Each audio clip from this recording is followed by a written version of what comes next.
Bienvenue. Aujourd'hui, on va s'intéresser au secret, à l'ingrédient qui fait qu'une formation professionnelle fonctionne vraiment, qu'elle a un réel impact.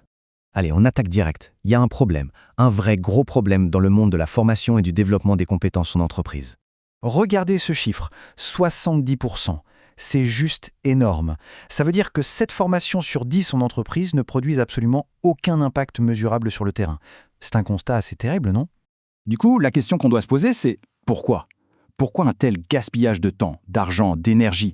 Où est-ce que ça coince? En fait, la réponse, le secret que partagent toutes les formations qui cartonnent, ce n'est pas une méthode hyper complexe ou un outil révolutionnaire, non, c'est beaucoup plus simple que ça, c'est d'avoir une destination claire. C'est tout bête, mais c'est comme un GPS, si on ne rentre pas d'adresse, on peut rouler des heures, on n'arrivera jamais nulle part. Pour bien comprendre ça, il faut qu'on explore les deux grandes philosophies, les deux grandes manières de penser qui façonnent les parcours d'apprentissage. D'un côté, l'approche par objectif, et de l'autre, l'approche par compétence.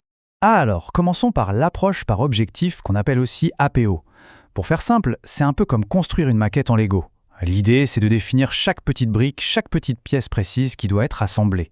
On va décomposer une compétence complexe en toutes petites étapes, en petits comportements qu'on peut observer et mesurer. Et à l'opposé, on a l'approche par compétence, l'APC. Là, l'image qui colle bien, c'est d'apprendre à s'orienter dans une grande ville inconnue. On ne se concentre plus sur des petites tâches isolées, mais sur la capacité globale à gérer des situations complexes, à mobiliser tout ce qu'on sait pour trouver une solution. Le formateur ici, il change complètement de rôle. Il n'est plus celui qui transmet, il devient un coach, un guide. Ce tableau, il résume parfaitement le match. D'un côté, avec l'APO, on est dans une logique très structurée, on décompose, on mesure, le formateur transmet. De l'autre côté, avec l'APC, on part d'un problème complexe du monde réel et le formateur est là pour accompagner, pour coacher. On voit bien qu'on est sur deux visions radicalement différentes de l'apprentissage. Bon, maintenant qu'on a vu les deux grandes philosophies, on va faire comme un architecte. On va ouvrir la boîte à outils et regarder concrètement comment on construit cette fameuse destination claire pour ceux qui apprennent.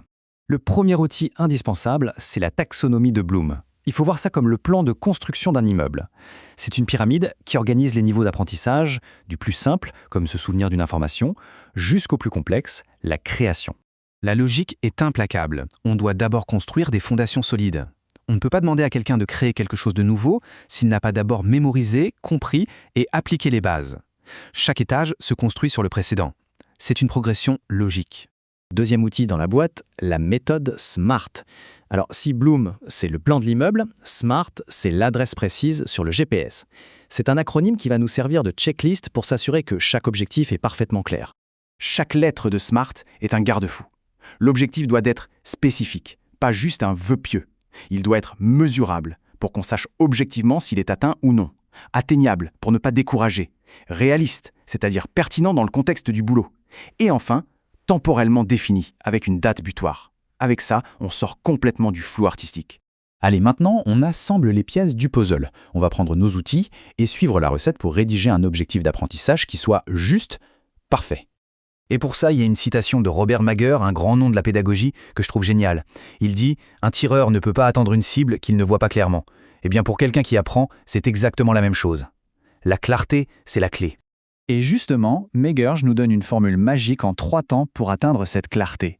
Un bon objectif doit décrire, premièrement, la performance, c'est-à-dire l'action observable que la personne doit faire. Deuxièmement, les conditions dans lesquelles elle doit le faire. Et troisièmement, les critères qui nous diront si c'est réussi ou pas. Prenons un exemple classique d'objectif complètement inefficace. Apprendre à bien vendre. C'est le genre de phrase qu'on voit partout. Mais concrètement, ça veut dire quoi bien vendre? Pour moi, pour un collègue, c'est vague, c'est subjectif, c'est totalement impossible à évaluer sérieusement. Et maintenant, regardez la transformation quand on applique la formule de Mager. L'objectif devient conclure une vente en utilisant une technique de closing avec un taux de réussite de 70% en situation simulée. Là, tout est clair. L'action, c'est conclure une vente.